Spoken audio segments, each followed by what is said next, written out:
Hallo und herzlich willkommen zurück zu einem neuen Flive-PC-Video. Heute mit dem Entwicklerhinweis oder auch Developers Note, Dev Note zum V24-Update. Ja, es ist soweit, es gibt tatsächlich V24, wurde schon vor ein paar Wochen im Discord angekündigt, habe ich auch schon ein kurzes Video drüber gemacht und jetzt ist die Mitteilung online gegangen, dass wir am 19. Dezember mit V24 rechnen können. Und das Interessante daran ist, dass es eigentlich genau ein Jahr nachdem V23 released wurde, es war auch kurz vor Weihnachten letztes Jahr, wurde V23 released und jetzt kommt ein Jahr später V24.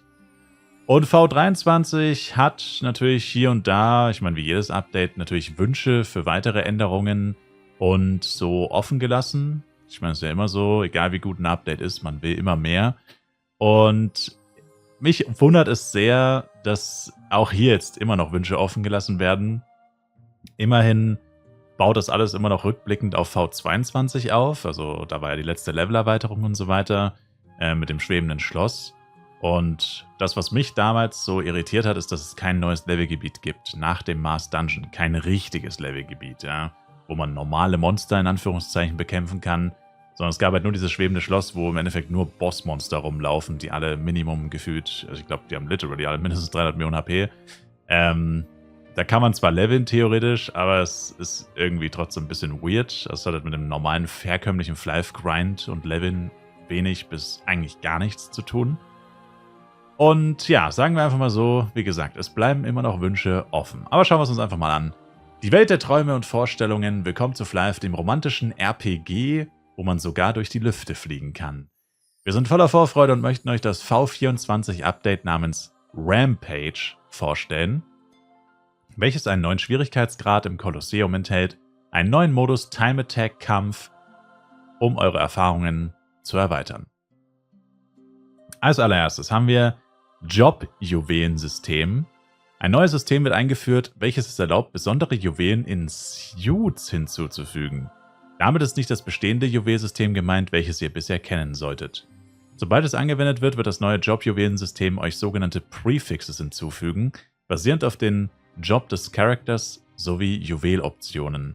Während die Juweloptionen dieselben wie im bereits vorhandenen System sind, werden euch 4 Juwelen, die zusammengehören, einen Prefix geben, also einen zusätzlichen Statuseffekt für euren Charakter.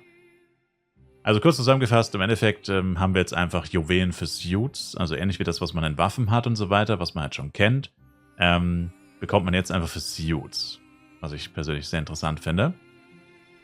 Beispiel, wie die Job-Juwel-Sockelung in einer Suit aussieht. Mal das Ganze mal die Suit, erweckt vielleicht mit Angriffskraft, whatever, und dann hat man jetzt eben noch 4 Juwelen-Slots. Job-Juwelen-Slots können bis zu 4 Sockelungen durch das Verwenden der Schriftrolle des Job-Juwelen-Slot-Erweiterung oder Schriftrolle des Job-Juwelen-Slot-Erweiterung fortgeschritten. Ja, die Übersetzung ist natürlich ein bisschen... Manchmal hören die Sätze einfach auf und werden nicht wirklich beendet. Das ist ein bisschen gewöhnungsbedürftig. Schriftrolle des Job-Juwelen-Slot-Erweiterung ist vom NPC Jewel-Verwalter Peach in Flaris für 5 Millionen Penja pro Schriftrolle erhältlich und die fortgeschrittene kann im Cash-Shop erworben werden. Job-Prefix-System, hier ist ein Beispiel mit Bildposter 1 von 4 in +7. Job-spezifische Juwelen enthalten einen Prefix basierend auf der Jobklasse. Niedriger Juwel wendet einen Prefix von den ersten 4 Jobklassen an, hoher Juwel wendet einen Prefix von den 8 Jobklassen an, von den Zweit-Jobklassen. Und Beispiel dafür, wenn du 4 Knight-Präfixe in einer Rüstung enthältst, kannst du folgendes bekommen: Knight plus 20 STA, reflektierter Schaden plus 10, zusätzliche Verteidigungsrate plus 10, maximale HP plus 10. Wenn alle 4 Prefixes des Jobs deines Charakters passt, wird ein zusätzlicher Effekt in der Suit freigeschaltet. Wenn die Prefixe nicht mit dem Job deines Charakters übereinstimmen, werden nur die Juweleneffekte der einzelnen Slots berücksichtigt. Der 4 von 4 Job-Prefix wird dann nicht aktiv sein. Genau. Noch weitere Beispiele. Wenn ein Jester 4 Prefixe des Knight ausgerüstet hat, wird der Job-Effekt des Knights nicht angewendet. Wenn ein Knight 2 Juwelen des Knights und 2 Juwelen des Mercenaries ausgerüstet hat, wird der Mercenaries-Effekt aktiviert. Und selbst wenn die Prefixe der Juwelen nicht zusammenpassen, also zufällige Juwelen, erhält man trotzdem die Effekte der einzelnen Juwelen. Beispiel, ein Knight, der einen Jester-Prefix-Juwel ausgerüstet hat, wird einen Effekt plus 1 SDR bekommen und wird davon profitieren, aber der Prefix des Jesters wird nicht aktiv sein, da ein Jester oder Harlequin nur seinen jeweiligen Job-Prefix aktivieren kann.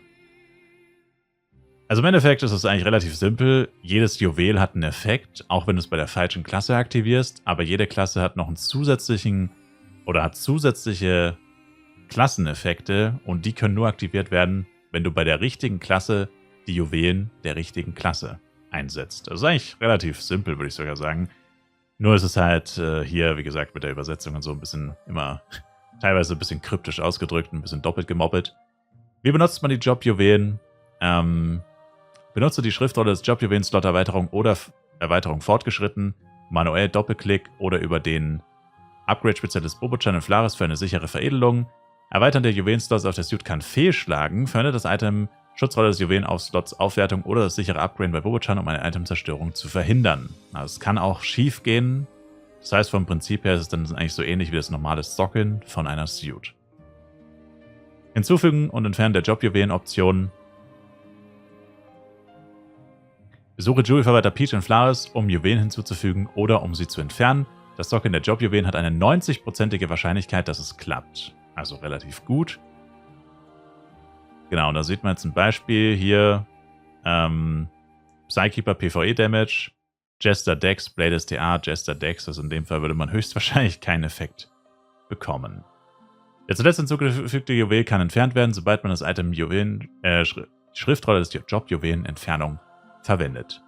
Erwerben der Jobjuwelen. Jobjuwelen können durch neu hinzugefügten Rampage-Modus im Kolosseum erhalten werden oder als Belohnung beim Time Attack. In weiteren Events wird man aber auch die Möglichkeit haben, diese Jobjuwelen zu bekommen. Also es gibt einen neuen Kolosseumsmodus, Rampage, daher auch der Update-Name. Da kann man sie bekommen, bei dem neuen Time Attack-Event und bei anderen Events kann man sie auch bekommen. Ja, also so ähnlich wie damals das mit den Talisman-Dingern. Das war ja quasi 2 zusätzliche Schmuckslots, wenn man so will.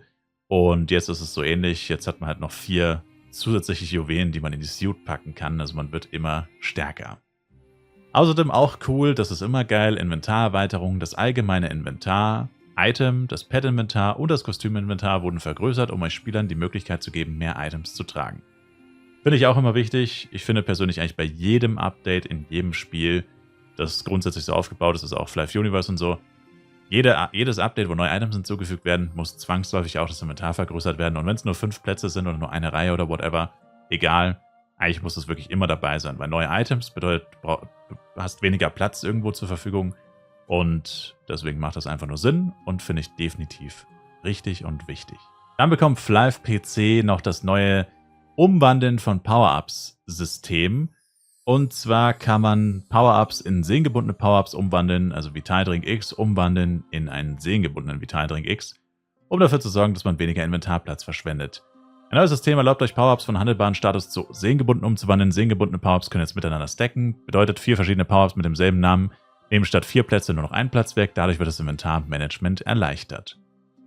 Wichtige Hinweise: Power-Up-Items, welche in den seelengebundenen Status umgewandelt wurden, können nicht mehr zu ihrem vorherigen Status zurückgängig gemacht werden. Ein Unbinding wird dann auch dann, sobald das Item umgewandelt wurde, nicht mehr funktionieren. Das ist vielleicht das Info noch. Man kann ja manche Sachen mit dem Unbinding stackbare Items tatsächlich anbinden in Flive PC. Was eigentlich ganz cool ist, dass das geht. Dieses System betrifft nur die Power-Ups, welche nicht gebunden sind und nicht alle Items aus dem Spiel. Power-Up-Items, welche konvertiert worden sind und beim Sterben des Charakters verschwunden sind, werden trotzdem nach der Umwandlung in das Seelengebundene immer noch verschwinden. Manche seelengebundene Power-Ups werden leider dennoch nicht stackbar mit den Items sein aufgrund der Systemlimitationen. Heißt im Endeffekt, bei manchen Items wird es nicht funktionieren. Basically. Aus Gründen. Dann neuer Kolosseum-Schwierigkeitsgrad Rampage Mode. Ein neuer Kolosseum-Schwierigkeitslevel, welcher ausschließlich für Charakter ab Level 160 und höher erstellt wurde und wird hinzugefügt. Die Monster im Rampage-Modus sind extrem stark. Es ist wichtig, als Team zu agieren und nicht alleine, um zu gewinnen. Genau. Cooles Bild, finde ich. Turtle King, Basi, Kaigas. Coole Bossmonster. Wobei man sagen muss, jetzt fällt mir gerade auf, Kaigas und Turtle King sind auch schon hier mit drin. Aber naja, immerhin ein paar neue Monster sind dabei. Belohnungen für den Rampage-Modus. Die Bosse können neue Kolosseum-Tokens fallen lassen, welche mächtige Power-Buff-Items oder Jobjuwele gegen mächtige Power-Buff-Items oder Jobjuwele eingetauscht werden können. Exklusive Belohnung ist zum Beispiel das Berserk Kolosseum-Kostüm. Finde es ehrlich gesagt nicht so krass, muss ich ehrlich zugeben, aber okay, nicht schlecht, ist halt so bis komplett Gold. Hat aber angeblich sehr starke Effekte und Bonuswerte. Das Aussehen und die Effekte der Sets werden im Saisonal wechseln. Genau. Also ja, keine Ahnung, wie stark das dann ist. Also wenn es wirklich stark ist, dann ist das Aussehen dann theoretisch egal, kann man ja skinnen. Außerdem bekommen sie noch Berserk Kolosseum Waffenskins. Einzigartige Waffenskins können auch durch das Umtauschen der neuen Tokens erhalten werden. Die Clockworks Waffenreihe aus Flive Universe wird jetzt in Flive PC veröffentlicht. Außerdem neu Time Attack War. Das ist so ein bisschen... Also es hört sich an wie Kaigas Assault von Flive Universe. Und zwar neuer Time Attack, bla bla bla. Spieler werden in 2 Teams aufgeteilt, in Team A und Team B. Die Teams werden nicht in Gilden aufgeteilt wie im Gildenkrieg. Also einfach Team A gegen Team B. Teams treten gegeneinander an, um Punkte zu sammeln innerhalb eines Zeitlimits. Und ein starkes Bossmonster wird in der Arena mittig spawnen, welche die Teams angreifen wird. Siegbedingungen: Das Team, welches als erstes 100 Punkte erreicht, gewinnt. Wenn die Zeit abläuft, gewinnt das Team mit dem höheren Punktestand. Und wenn ihr den Boss besiegt, erhaltet ihr eine enorme Menge an Punkten, um ein Comeback für euer Team zu sichern. Genau, also hört sich so ein bisschen an wie Kaigas Assault, aber es ist in einer anderen Arena und es scheint wohl auch ein bisschen anders zu funktionieren. Also ist eigentlich ganz cool. By the way, hier auch Screenshots aus dem koreanischen Flive, wie es aussieht. Sieht man auch nicht alle Tage. Time Attack Belohnungen. Beide Teams, sowohl Gewinner als auch Verlierer, erhalten Belohnungen. Token des Gewinners und Token des Verlierers. Die Tokens können für Jobjuwelen und andere Gegenstände eingetauscht werden. Ja, und das war's auch schon. Genießt das V24-Update. Wir sind ambitioniert, neue Funktionen und Verbesserungen für euer Vergnügen bereitzustellen. Danke, dass du Flive spielst. Und jetzt ist die Frage, was fehlt? Was habe ich am Anfang angesprochen? Richtig, das Levelgebiet. Ich meine, mittlerweile muss ich sagen, die meisten Leute interessiert es wahrscheinlich auch gar nicht mehr. Vielleicht will das auch gar keiner haben, das Levelgebiet. Ich finde es nur nach wie vor irgendwie seltsam, dass es kein Open-World-Gebiet gibt, das nach Level 170 irgendwie reicht, so richtig. Aber that's just me. Vielleicht bin ich auch einfach nur seltsam. Jedenfalls sind wieder ein paar coole Sachen dabei. Ich meine, wenn jetzt jährlich Updates zu Flive PC wiederkommen, regelmäßig immer vor Weihnachten im Dezember, hey, warum nicht, ne? Also ich meine, I take it, I guess.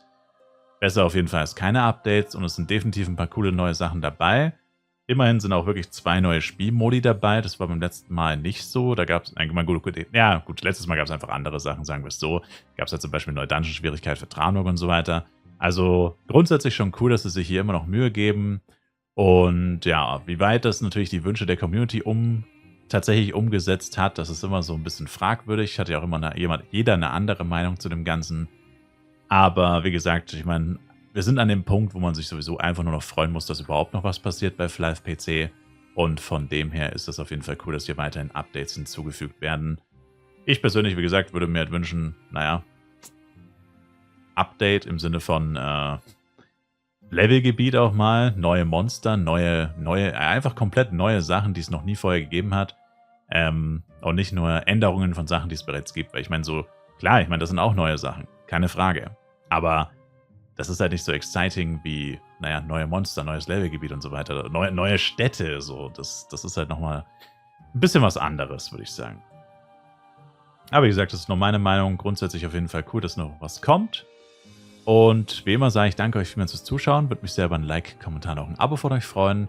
Schaut auf jeden Fall auch im Livestream vorbei. Twitch-Link zum täglichen Flive-Livestream ist in der Videobeschreibung. Wir sehen uns dort. Macht's gut, haut's rein und ciao, ciao.